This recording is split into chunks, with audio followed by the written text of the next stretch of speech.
It's Thursday, May 22nd. I'm Adam Walsh, and this is The Signal. The spring sitting of the House of Assembly is winding down, and we aren't talking politics, folks. We've got an MHA panel for you, the discussion, the wind down of the current sitting, the budget, the upcoming provincial election, issues that matter to folks in this province.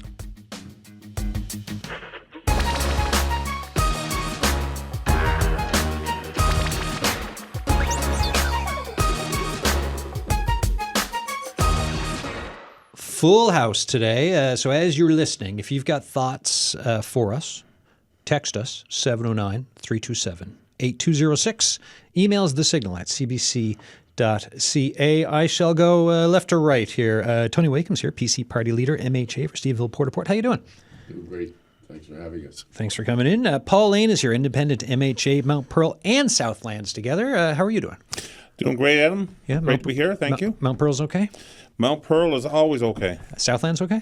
Fantastic. They got great representation. Excellent. Jordan Brown is here, NDP MHA Labrador West. How are you doing? Great. Thanks for having me here. You're in your wind-down phase. I am in my wind-down phase. I'm looking at, I guess, a different path ahead, but I'm still the MHA until the election's called. Exactly, right? So, and point being, folks, if you didn't know, Mr. Brown is not running in the next election, but we will talk about that through the show. Not through the show, but for part of the show. We also have John Haggie here, Liberal MHA for Gander, and Minister of Justice and Public Safety, among other things. I think Deputy House Leader too, as well, Mr. Haggie. Yeah, and Attorney General. Oh, and Attorney General, Dr. Attorney General. Yes, that's right. All right. A novelty. A novelty. Okay. Thank you all for coming in. Is this I don't know if you know the House? I said winding down. Do we know if this is the last day? Will it continue into next week? It looks like today will be the last day. We've kind of come to the end of the business that we had arranged, and there's just a couple of items left to wrap up. Okay. Well, thanks for all getting in before this looking like the last day. So stay tuned on that this afternoon with CBC News. How do we feel about this being the last day of the sitting? I'll look for the Leader of the Opposition first. I think that there's lots of legislation still on the books that will be dropped because we're closing. We were scheduled to open for next week according to the parliamentary calendar, but the Liberal government has decided that they're not going to do that. There are a couple of pieces of legislation in particular that I would have liked to have seen acted upon. Yesterday in the House of Assembly, we had a unanimous support for a private member's resolution to create an advocate for disabilities, a separate advocate, and that received unanimous consent. And if the House was open next week, perhaps we could have done that and had that piece of legislation passed. But unfortunately, it's not going to happen. So then the way that this will have to work then, right? When the sitting is finished, right? When it closes, and now we've got a provincial, I'm going to say federal election, provincial election sometime in the fall. We'll have to wait more than likely until after the election for new legislation to be passed in order for an advocate to be brought in if this is the direction of the government that gets elected in. Is that how that works? That's my understanding, that instead of taking care of this, such an important position that everybody agrees is extremely important, that we are more than willing to stay in the House of Assembly. And I don't think that there would be much debate on this piece of legislation. It could be passed very quickly, but we're not going to do that. Now we're going to wait and stall again.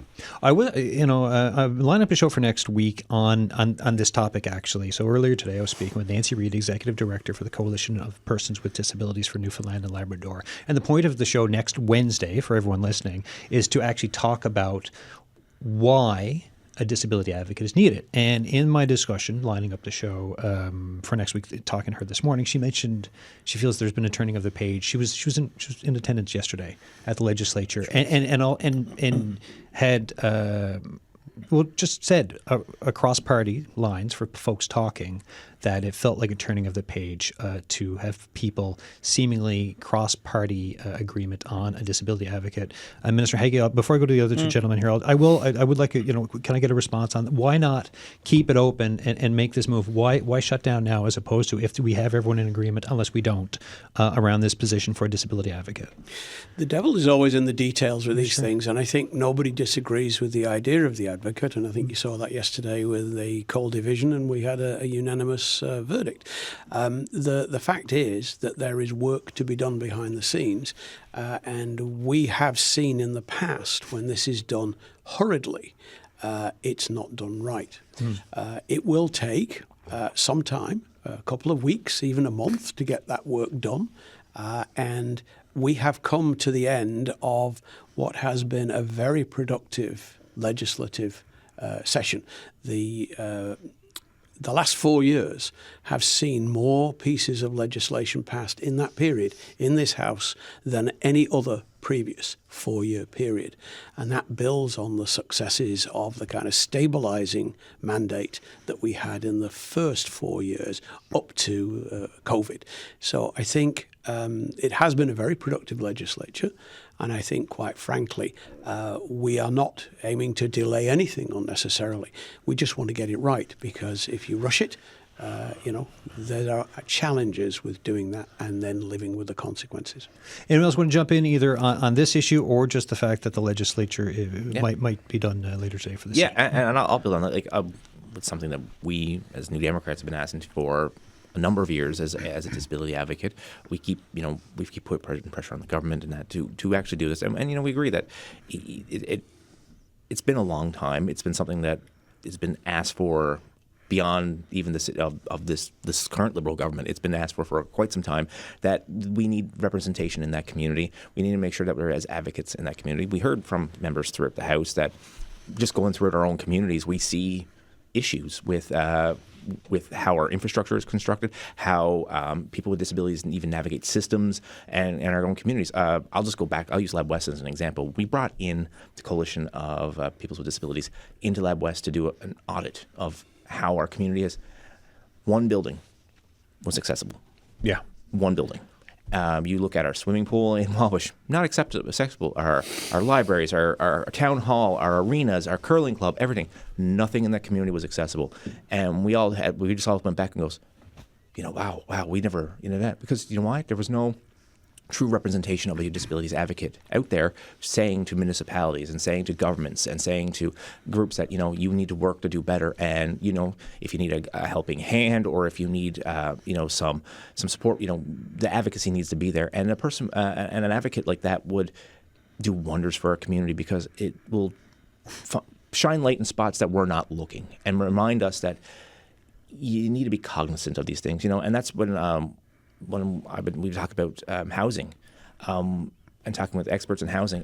Is it being built accessible, right? Yeah, so this comes up to a role for potential if you have an advocate looking at things around accessibility for all the new housing builds and the affordable housing builds, and having it so that people can actually get into them if they have disabilities, right? And there is not a single unit in Newfoundland Labrador housing in Labrador West that is even accessible, but yet there's people with disabilities living in those units that can't properly utilize their own home because there is no accessibility even in the units that are currently in Labrador West. So this is where I think that this role and the importance of this role should not be understated, and partly the urgency of having the role, but also to make sure that it gets done sooner rather than later, because I don't think we have the time anymore to wait.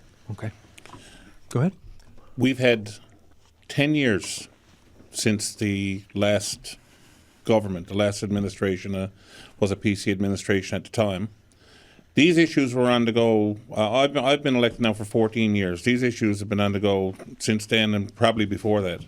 Certainly during my time. And this administration have had 10 years to deal with this issue. We did bring in the Disabilities Act. This administration did. I think that was a couple of years ago now.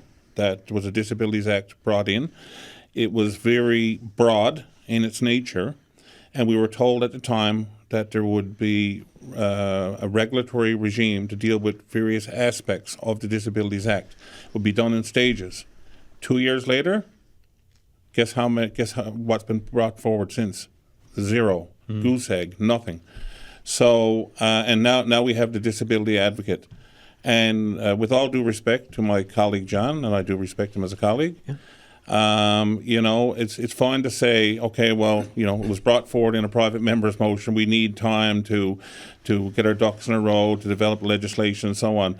But this didn't start by one private member's motion by the PC party in Newfoundland and Labrador. No. This has been asked for. This has been on the go, as I said, for quite some time. So this legislation could have been developed and brought forward to the House of Assembly when the House of Assembly opened this session.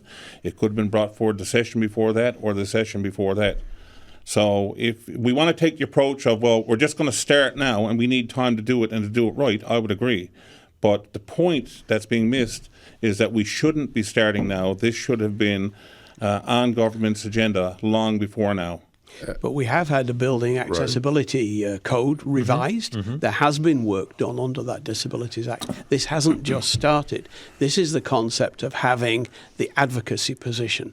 The work has been done through government, but it's been done over a course of time, and maybe we haven't been as good as we could have in terms of bringing that forward. There is still work to be done. I'm not saying the job is done, and that's why we all agreed that a disabilities advocate would be a reasonable next step. But the facts of the case are, I think it's a bit unfortunate to suggest that nothing has been done, because a lot of the stuff that has been done through accessibility codes, universal design, we actually commissioned a group of people from the disability community to look at the Buildings Accessibility Code, and it was revised extensively. The challenge that I think Jordan references is that that only applies to new buildings or buildings that have more than a certain amount being renovated. So it's not yet at a stage where we would go back and mandate it per retrofit. Adam, if I could just jump back in, please. and I'll be very brief. Look, we're here for the whole lunch hour, Mr. Wakeham. 3 different cabinet ministers, 3 different mandate letters, all with the intent of creating this advocate position for the coalition of people with disabilities. Did not happen. If you go and ask the coalition of persons with disabilities what the job should be, I tell you, they will give you a job description today. They will outline everything that's being expected. This information has been available for the last 4 years, and I don't think it's good enough to simply say we're going to now start and do this. I think we should be in the House of Assembly next week. I believe there's enough information, or there should be enough information in front of us to be able to get this passed next week. No more stalling. No more stalling, no more waiting. If we truly believe in this value of this position, then the onus is on us as people in the House of Assembly to get it done. And that's why I'm so adamant that we ought to be back in the House next week. And let's do it. It's not about party. It's not about politics. It's about the 30% of the people in Newfoundland and Labrador who have disabilities. So put the politics aside, open the House, and let's get it done. And Adam, if I could, I just want to very quickly respond to John's rebuttal as well. When it comes, and I agree with Tony, I'm prepared to go in the House next week or whenever, stay for the rest of the summer for that matter, I don't care, to get things done. But when John references the Accessibility Code, first of all, that's not the same as the Disabilities Act and the things that were supposed to be, the stages that were supposed to come forth that hasn't come forth. But when John referenced the Accessibilities Act, I would say to John to go speak to Nancy Reid about those changes to the Accessibilities Act, about what they recommended and what actually came forth. And if you go through Hansard in the debate, you will see that what the government put forward fell short from what was recommended by CAD-NL and what certainly I know myself and I believe the opposition as well spoke on those shortfalls. So, to say there's a ways to go, I agree there is a way to go, but at the end of the day, the recommendations were made by the people in the know who are impacted by this, and government decided to take half measures, not full measures. And folks, and just to reiterate for everyone listening here too, Nancy Reid and others will be my guest next Wednesday. We'll be talking about that list that Mr. Wakeham just mentioned, right, of what folks across the wide-ranging community of Newfoundland and Labrador, of what folks feel is needed for that position, and why they think it's so important. We will be digging deep into that. Having the 4 of you here, right? So Lab West, Gander, Mount Pearl Southlands, right? Stephenville, Port-au-Port. cross-section of the province. We're in such a like this time we're living in of like tariff threats on and off again. We just came through a federal election. We're trying to figure out what it all means for the economy and how to move forward. We talk Team Canada this, Team Canada that, and there's a provincial election coming this fall. For each of your districts, what is the biggest issue in each district, according to you? We'll start with Mr. Haggie in Gander. What's the biggest issue you're hearing about from people in Gander? I think cost of living and affordability, and that's why you'll see several measures in the budget we've just passed to try and address that. I think there's an uncertainty around the tariffs. Do they actually exist or not? And if so, to what degree? And we've tried to put some contingency measures in there. Yeah, there's $200 million for and will we need it? And if so, for what? Those are unclear at the moment. And I think other than that, if you move on from cost of living and affordability, not to diminish it, but I think there is also in the broader district of Gander, because I don't just represent the community of Gander, there is a concern about access to services, access to healthcare, these kind of things. And we've made significant inroads in that over the course of the last little while, because really the world changed in 2020, 2022, and it's been an adjustment for every jurisdiction to try and deal with the consequences of that. And healthcare spending is it up? What was the number? 40% since the pandemic or something? 42% increase since the pandemic. We're just over the $4.1 billion mark on a budget that's a 10 and a bit. Okay, Mr. Brown, Lab West. Oh, do we have time? Okay. And seriously, because I know because I was just we did an M&L show and we talked about Labrador West, right? And there was a bunch of stuff that came up. So there are a number of things I know you can talk about. Oh, absolutely. So I'll start there. We haven't had any rental so in the private market there hasn't been any rental units built in Labrador West since 2014. But yet REIT corporations own a bunch of land in Labrador West that hasn't been developed since they purchased the land pre-2014. So, private companies own land to build on, but they're not building. We have 30-plus people on our applications on a Newfoundland Labrador housing wait list, but we're only getting 4 units built. 2 of those units were burned down that are getting replaced, and we're only getting an additional 2 units while we have 30-plus applications on a wait list.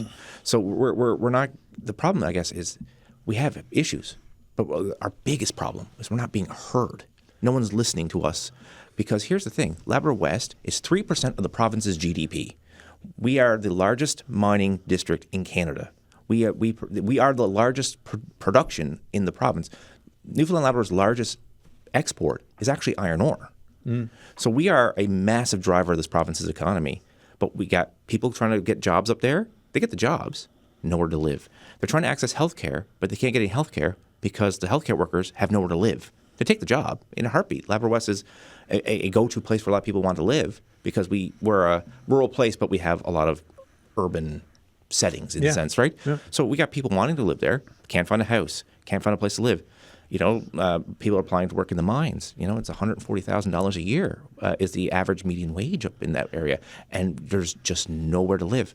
But yet when we turn to the provincial government and say, hey, can you help the municipalities if they want, help them drive a bit of, push to get, development built and maybe encourage the private market? Nothing. I know you've been on record about why you're not running again, but not being heard. Is that also part of why you're not running again? Because when you spend 6 years shouting about issues in your district, and you say you're not, and you feel you're not being heard, that has to be a factor, does it not? No, that's not the problem with that. Okay. Like I said, it's more personal. It's with my family, sure. Right? And that's why I'm running. I said I love yelling about this stuff. All right. But here's the thing: it has come to a point where, you look at the announcement the other day. Yes, there was a tourism announcement, everything like that. But that hit a raw nerve with Labradorians like you wouldn't believe, because it's something that we've been asking for a very long time, and yet it's something that was completely fell on deaf ears. Even the way they announced it, it felt very disrespectful to Labradorians. And so now we're at the point where our issues are not just our issues. It's about being heard about our issues and actual meaningful things. You look at the budget, and they went down and actually put dollar values. We're built 40 units here, 40 units here, 40 units. When it got to the Lab West thing, we are continuing to work on this. And Labradorians were going, wait, what? Okay. Right. So a lot there, right? Let me go to the other two gentlemen. And if, Minister, you don't have to answer for all of the government everything's through this, but if you do want to jump in, I feel thought I was free. the Minister of everything. So it is a discussion, right? We are talking, and it is a discussion. So, but I'm just saying, feel free if you do want to with Mr. Lane. Mount Pearl. What are you hearing from people? I think you're going to see across the province. I know Jordan has some very unique issues, and he's been a great advocate for doing that, by the way, and we're going to miss him. I will say that. But I think across the province, you're going to see a lot of common issues, Mount Pearl being no different. The number one issue that I hear, there's two main issues, cost of living and healthcare. Yeah. Those are the two big ones. People not being able to get a primary care provider, people being frustrated with these walk-in clinics and so on, frustrated with 811 and virtual care and all this stuff. People frustrated with the long waits in the emergency departments and so on. Long waits trying to get appointments to see specialists, to get procedures done, you name it, all healthcare related. Besides that, though, certainly I hear from families that have young children in school and they're concerned about resources being available, especially with children with special needs. That is, I will acknowledge, the government has made some significant investment in this year's budget towards schools, but that is a concern. And the availability of childcare as well, access to that $10 a day childcare. Those are the issues that generally I hear the most. But I would say at the very top of the list is going to be healthcare. Yeah. And probably very closely followed by cost of living. Mr. Wakeham, West Coast. And it's the same issues as we go across the province. In my district, healthcare is a big issue along with cost of living. And it's not just access to healthcare, it's the erosion of healthcare services. And it's not just in my district. It's all over rural Newfoundland and Labrador. And it's not that anything is, quote, being closed, but what it's been, it's a gradual removal. A position that used to be here is no longer there. A service that used to be there is no longer there. You're seeing that in some of the clinics in terms of places like Whitburn. Used to be a 24-hour clinic. Now I think it's like 9 to 5. You've seen it on other places. We've seen promises made that have not been kept when it comes to places like Botwood. And those issues in Stephenville, we have a perfectly great facility in Sir Thomas Roddick that is underutilized. And that's part of the problem here. It can't be simply about moving everything. You have to look at the assets we already have and the ability to maximize the utilization of those. That's been part of the problem. And we hear it all the time. When it comes to cost of living, I think of all of the people who have fallen behind because they're on fixed incomes.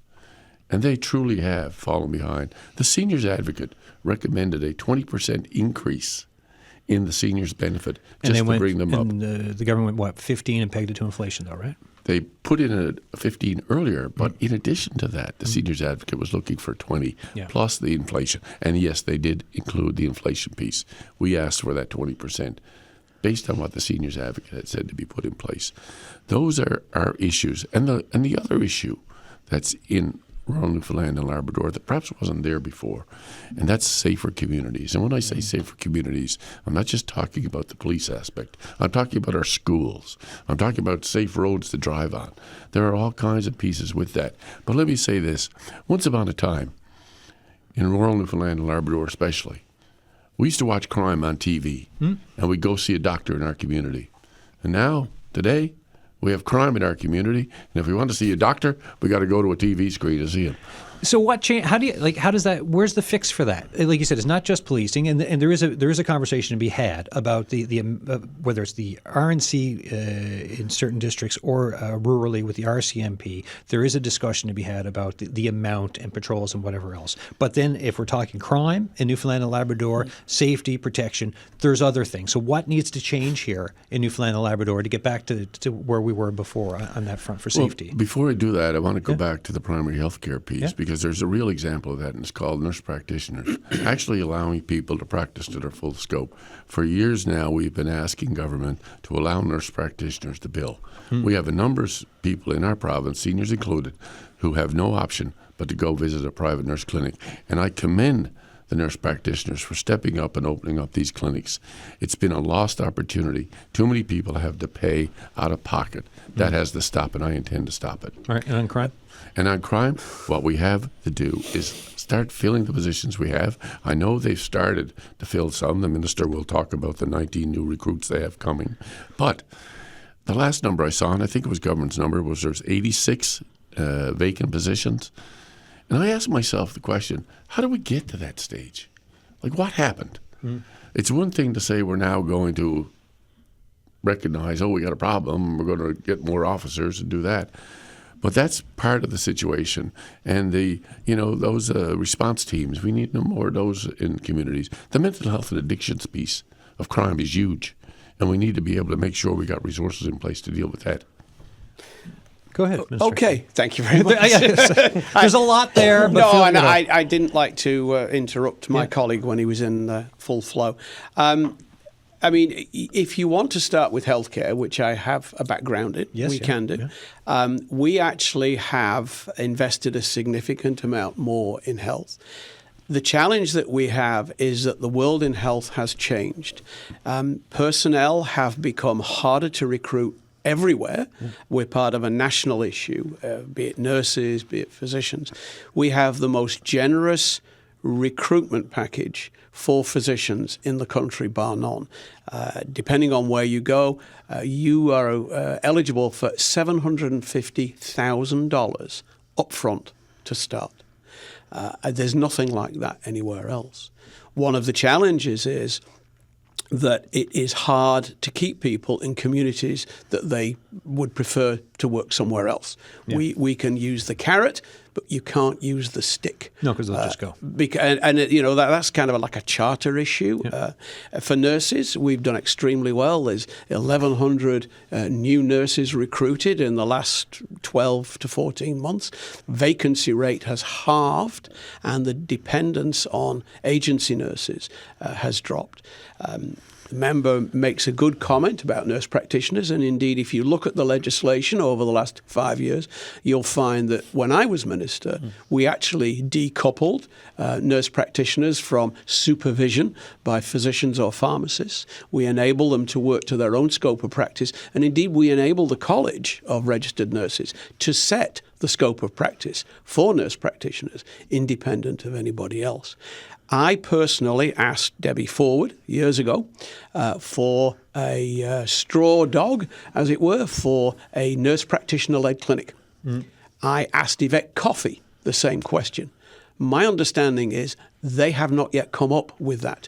We have looked at examples from other jurisdictions, and the one from Alberta would seem to be a workable one, and that is it allows them to be compensated as private practitioners rather than salaried. 92 to 95% of the nurse practitioners in this province work in a salaried model doing primary care through what is now NLHS.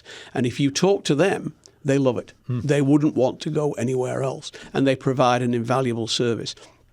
If you go across the country, you will find the implementation of nurse practitioners in this province is second only to the territories, who actually rely on them even more than we do. So those are important facts to bear in mind. Has it fixed the problem? No, not yet. But the problem that we have is that we're not really in a healthcare sense a province. We're a territory.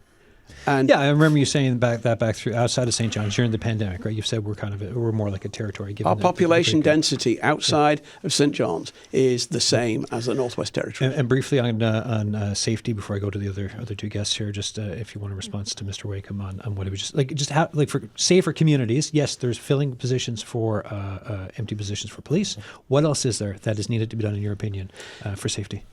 There are a lot of things that need to be looked at. You can't quite police your way out of all of this. We've certainly helped the RNC and are looking at some of the changes the RCMP have made. One of the challenges has been recruits from Newfoundland and Labrador into the RCMP were not eligible to come back to Newfoundland and Labrador once they got out of depot. That has changed. as of last year. So that is going to enable us. Newfoundland and Labrador is actually a very popular spot for depot graduates to go to, and not just for returning people from the province. So I think you will see some of their staffing issues reduced. There is a plan in Broadbrush to train our own police officers rather than use the Atlantic Policing Academy.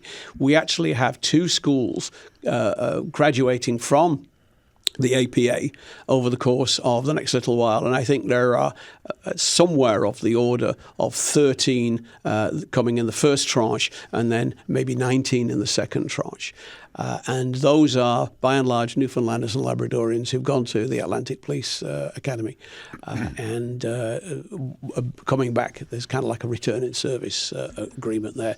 The RNC does very well from recruitment, but both services had a dip in the era around the pandemic, and that actually hit a lot of recruitment efforts for obvious reasons.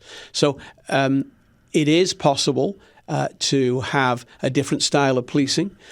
We've got a policing transformation working group, which was set up by the new Premier as part of a way to alter and improve the visibility of policing services in rural Newfoundland and Labrador. We talked earlier on about children, and we got a new Premier who's got a slightly different style and a vision. And he proposes to look at things from a family point of view. And if you look at Cabinet at the moment, Cabinet actually has people with young families, people with older families, and grandparents. And so that represents a really good cross-section of the things we're talking about. So today. New Premier, slightly new vision. Are you are you running away? Are you running again this time, by the way, in the fall? Am I running away? Sir, are you running away or are you running again? I have a discussion with she who must be obeyed at home about that topic. And I think we're all in a similar boat. Jordan has had those discussions, but we do that every time. I would be delighted to continue with the Premier, but that's a question that will be decided in the near future. TBD, folks. Okay, Minister, thank you for that. Anyone, you guys want to jump in? Yeah, go ahead, I'll just follow up on, I guess, crime and just from a point of view, I guess I'll put back on my Labrador hat. During the different, mega projects, we looked at the boom in Lab West in the 2010s, and then you looked at the Muskrat Falls project, and that we've seen a huge spike in people coming into the region. We've seen a spike in people's wages, but we also seen a spike in drug use and crime. Yep. And during those times, we had a really difficult time in Labrador West with especially drug use, because then when the market settled and the projects were done, you were left with a lot of people who were laid off, but also had drug issues and alcohol issues. And we've seen a spike in domestic violence. We've seen a spike in that. And the thing that we struggled most was partially with policing, but partially these individuals understood they had a problem. They understood they had a drug issue, but we had nowhere to bring them. Now, we've seen some minuscule bits and pieces come into play, not as much as in Labrador we'd like to see, given that our history of substance abuse is very high, which proportionately we struggle the most with these issues. And right now, it took from that was in the 2010s, and only until last year that someone said, maybe we should put a drug treatment clinic in Labrador. And then so we've been waiting with bated breath to when is this going to be built? Where is this going to be thing? And we're still waiting for answers on this because the wait times was really getting to it. We've had people who come up and say, I have an issue.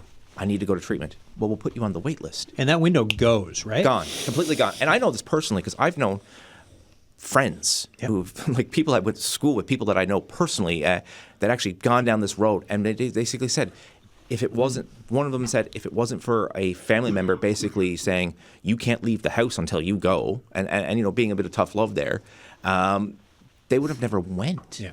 And then this is the thing that we keep struggling with is there's crime, but there's also the causation. Another issue in Lab West and with crime too that we find is housing. People are just can't find anywhere housing. And so they start falling through the cracks of society, falling through all the cracks where I can't find a house to live. I'm living on my couch. I got no money because I have nowhere to live. I can't, and it keeps, it turns into a spiral. Base level social determinants of health things, right? If you don't have safe, appropriate housing with food and that type of thing, with high levels of food insecurity in this province, if you don't have that, then plus some wraparound supports and also a place to go for treatment. If you don't have, which is all costs. Yeah, money, by the way, and you spiral because you have your drug addiction. You don't have a housing. You don't have where to live. You have no income to buy purchase healthy or anything food, or you're looking to family and stuff to try to help you out. And then it takes effect, and then you lose your job if you did have a job, and then it just keeps into this massive spiral to where you've entered a state of desperation. Yeah. And then you have to, if we can get those causations slowly work through, and then it'll help, a big help, because this is also resources that help policing, because policing are also, if you lock up many officers, they talk about, we're going to see him again because there's no supports for him. There's no support. So helping the determinants of health also helps our police force, because they can help direct people into the right direction and make sure, because they know that if this person doesn't get the help, you can send him to court. You can do it 100 times. Yeah. But at the end of the day, that person has no support, and it's just going to end in this endless spiral that does with no end. Yeah. So, I'm glad that this got brought up, because when you asked me earlier what the issues were in my district, and the minute that you went on to I think Tony, first thing I should have mentioned community safety, because that is another one. Certainly we've had some issues in Mount Pearl a number of months back. Thankfully, I guess through the intervention of the RNC and the courts and so on, that seems to have settled down. I always did believe, and it seems to be the case, that it's probably the same few people causing most of the problems, which you see all the time. But with that said, there's no doubt about it that we have a huge drug problem in this province. Massive fentanyl bust recently in Cochrane Pond, plus the purest of the pure cocaine getting in as well from some CBC reporting with Ryan Cook. Yes, and then you just got to look around, right? 100%. And it seemed there. I know a couple of weeks ago, I think it seemed like every single day you'd turn on the radio and you'd hear about another police standoff, another shooting, another stabbing, or whatever, and all throughout the region. Certainly, I've talked to members of the RNC, and they would say to me that really what's happening currently, certainly in the metro area, if you call for the police, and they have to prioritize their call, they have a system in which they prioritize calls, but for the most part, all they're doing is they're responding to what they call priority one calls. If it's not considered a priority one call, you could be waiting hours, if not days sometimes, for someone to actually to respond, because they're just that busy. And really, I'm told that if you want any, I'll say more proactive policing, in terms of if you want to see a patrol car patrolling your neighborhood in the middle of the night, as opposed to having to respond to another emergency, then we need at least another 5 to 6 cars, 24 hours a day, here in the metro region for that to happen. So there is that shortage. But speaking to Jordan's point, and sort of tying in that the social determinants and so on, the biggest costs, I would suggest that all my colleagues would agree that probably the most expensive costs there are in government is putting someone in a hospital bed or putting someone in a prison. There's huge costs associated with that. So if you can do things to prevent that from happening at the beginning, it's money well spent and invested, because you're going to get that hopefully a different outcome that's not going to lead to those further costs down the road. And that's where we need to make sure that it starts, I think, a lot of it in the schools. A lot of people say that there's like a huge need here. I've heard Dr. Janine Hubbard talk about the huge need for child psychologists and so on. That hasn't happened. There's a huge recruitment initiative needed there. They're very short. And so if we can't deal with those types of issues, deal with the issues having supports for kids in the schools so they can succeed, then, of course, as they get older, if they're not going to graduate and if they're not going to be trained and able to go to work or have some sort of a trade or so on, then that leads to poverty, and then poverty quite often leads to drugs and addictions and crime and so on. So there's a lot of systemic issues, as Jordan have alluded to, that we need to look at. It's not just as simple as just hiring more police and building more prisons. It's Yeah, not, this is the it's not as fulsome of- simplistic as that. And I won't. This is Health I was Accord going to say NL. this is what. Well, and Minister, I was going to say, worker. not to speak for the government, but yes, there's Health Accord. Also, this intersects with the Education Accord. Is that coming out, by the way? Because it's in. Yeah, my understanding is that's still with now Minister Davis, so I couldn't speak to the detail of that. I've not been in education. Might be making for a its bit. way through, possibly. But I think this speaks to the fact that even in Premier Ball's day, we talked about health in all policies. A lot of this, though, is behavioural change. If you look at preventative medicine, and a dollar spent in prevention will save you, pick a number, $20 down the line in terms of expenditure on treatment. But it's a whole of government approach, and it relies on healthy eating. It relies on physical exercise. It relies on all those things that none of us really like to do. And you try. I mean, that's debatable, but go ahead. But None of us. There's a history of the many province. can't afford to. Right? There's a Well, history of the province, sure, but we are it's not bad medicine. We are the most inactive province by and large. We're also one of a group that are significantly overweight, and as a consequence of that, we have the highest incidence of diabetes, and so. I think But you just pulled the sugar tax, right? that was done on perfectly good scientific evidence, and indeed got lots of comments from World Health Organization. However, it did not seem to do what we had hoped it would do, which was to change people's behavior in a way that made it worth it, as it were. And so that was why, if you are not prepared to try something new, and if it fails, remedy that, then I would argue you should not be in government. Do you have an argument, sir, Mr. Wake? Absolutely. I could feel you there. I so- could go back to a comment that my colleague there made a few minutes ago with regards to the stick or the carrot. Yeah, sure. And that's why if you want to talk about modifying behavior, that it's not about taxation, it should be about education.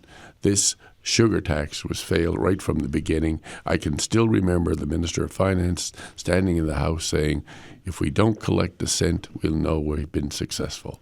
Well, every single year, the amount of revenue collected went up. Which is It why didn't go we've stopped down. doing it. Well, you only stopped doing it because of the pressure from politics and the fact that it's an election year.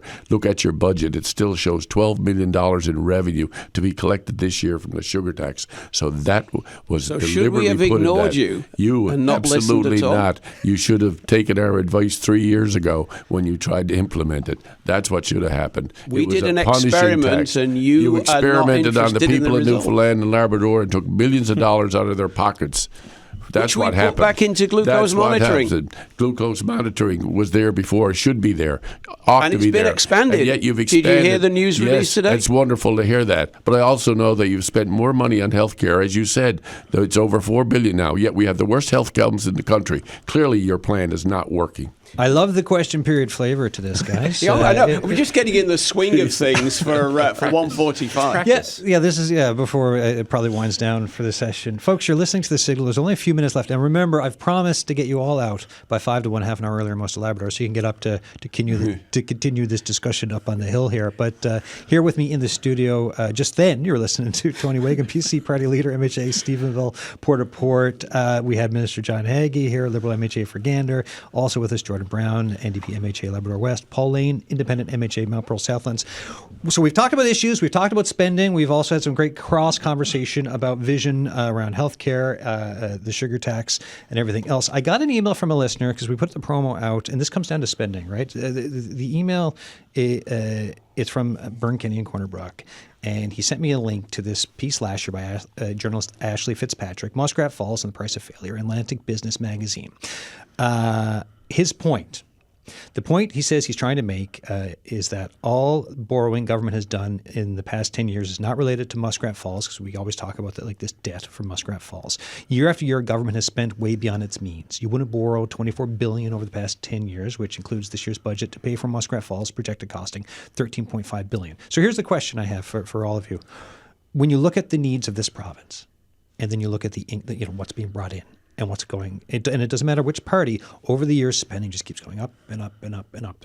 We have deficits. The only time we don't have deficits in this province is if, boom, there's a surprise, whether it's oil and gas related or something else related. How do we get to where we're trying to go with the spending issues we have for Newfoundland and Labrador? And this for the last final thoughts for today. Mr. Wakeham, we'll go with you.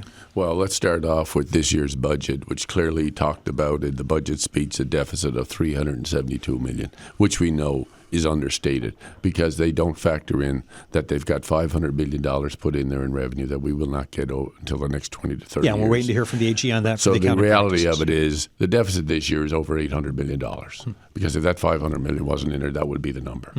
We also have to talk about what we spend our money on because I believe, Adam, there are lots of opportunities. It's about what you choose to spend your money on. And I can go through example after example after example of the decisions that have been made. And when you have no plans, and that's one of my biggest criticisms of this Liberal government, is the lack of planning. And when you have no plans, and we've seen that forever, no matter whether it comes to our poverty reduction strategy, whether it comes to affordable housing, whether it comes to health care. And as a result of that, when you are always reacting, you are going to spend more money. And we've seen that consistently by this government. And so it's about choice. And I intend to make choices for the people. Well, quick question for you. Would you peg income support to inflation? I think income support absolutely needs to be reviewed. Totally. There's too many people in our province being left behind, and we have to find a way. And I've called for a review of all of the programs and fees that we charge. So review, but not commitment to putting it there. No, what I'm talking about is a commitment that we're going to do things differently, 100%. Okay. Mr. Lane? Well, this year, I talked about this actually in the budget speech. I've talked about it numerous times in the House over the last number of years. But you are right. We have a huge problem when it comes to our spending, and when it comes to the debt. This year alone, we're borrowing $4.1 billion would it be this year. Now, $1.8 billion of that is going to be like refinancing of existing debt, but that still means $2.3 billion in new debt, plus, as Tony said, well, 372, and then we're iffy about that 500. I'm not sure where that's going to go. Plus the fact that we've understated, so far at least, the price of oil and the dollar. The dollar is up from where we predicted it would be, and the price of oil is down from where we predicted it to be. So, we're going to be north of $3 billion added on to the existing net debt. So we're going to be well north of $20 billion. A real debt is going to be probably closer to 30 to 40 billion when you put in all the unfunded liabilities. We continue to do this year over year over year, and it's simply not sustainable. Now, I understand government has to find a balance. I'm not saying there's easy answers either, and there's always pressures from people looking for more and more and more. I get it. But at some point in time, some government is going to have to be take the bull by the horns from a fiscal point of view and start looking at ways, looking at what are the needs versus the wants, how can we start paying down that debt, and perhaps if we get that MOU on the Upper Churchill, if it ever happens, that may be an opportunity to start paying down the debt as opposed to squandering all that money. All right, less than a minute and then less than a minute. Yeah, absolutely. It's a fine balance because we do have responsibilities and stuff as a province to make sure that people are housed, people are fed, people are taken care of. You have to find that absolute balance. Sometimes we spend money on things absolutely that we could have more of a want than a need, but we have to find that absolute balance. But you mentioned about income support in that, and I did the private members motion on GBI.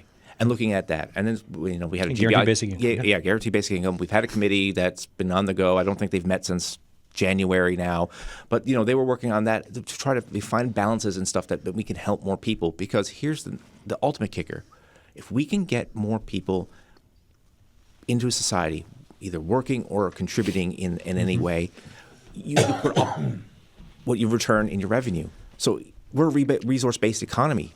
Which means we have to have people working in mining and oil and stuff like that. So we need to get more people to actually better themselves so they can better themselves. Sir, under Minister Haggie, under a minute to you, sir. This is the dilemma of government. You've had the first 50 minutes of this telling me what I've not done or what we've not done. You've talked a lot about what you've done, sir, through the show. Come on now. And I have tried because it's trying just to remedy the narrative. But what is it Yeah. everybody here would like to cut? Yeah. When, Premier's office at Grand Falls, Windsor. well, what about Soccer team. So- Guys, that, come on that now. actually All right. generated a lot of responses. Burn out the rest of this really? time. Come on. I'm sure it did. We have plans. my God. We have the Somebody health will come. accord. We have a 5-point housing plan. We put $750 million into affordability measures in the last 2 years. We got a new premier with energy and with a vision, and we have the new. plans. And the plans are actually working. If you look at our economic indicators, they're on the way up. In time, that will come to be reflected in people's pockets in this province. All right, I promised to get you up to the House, gentlemen. So thank you so much. It's been a pleasure. I really appreciate you coming in for this discussion. And with that, it is time for some listener feedback. We have associate producer Arlette Lazarenko here in studio. What do we got? Hi, Adam.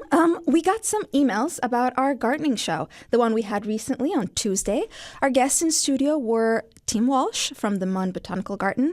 We had beekeeper Raylene White, who came in studio fashionably all bee-like. Yes, and it was a yellow-black tights, had a queen thing on her, Yeah, on her she was all beat shirt, up. and gave me flack for not dressing up as a bee. I think, what she said, and I'm totally on her side here, she said she wanted you also to dress in the bee fashion, and you didn't. It was really disappointing. But there's always the next Tuesday. Maybe I can behave on Tuesday. All right, who sent in a note? So that day we got lots of questions, and we also got some comments. So I have 2 comments here for you. The first is an email from Anne Murphy from St. John's.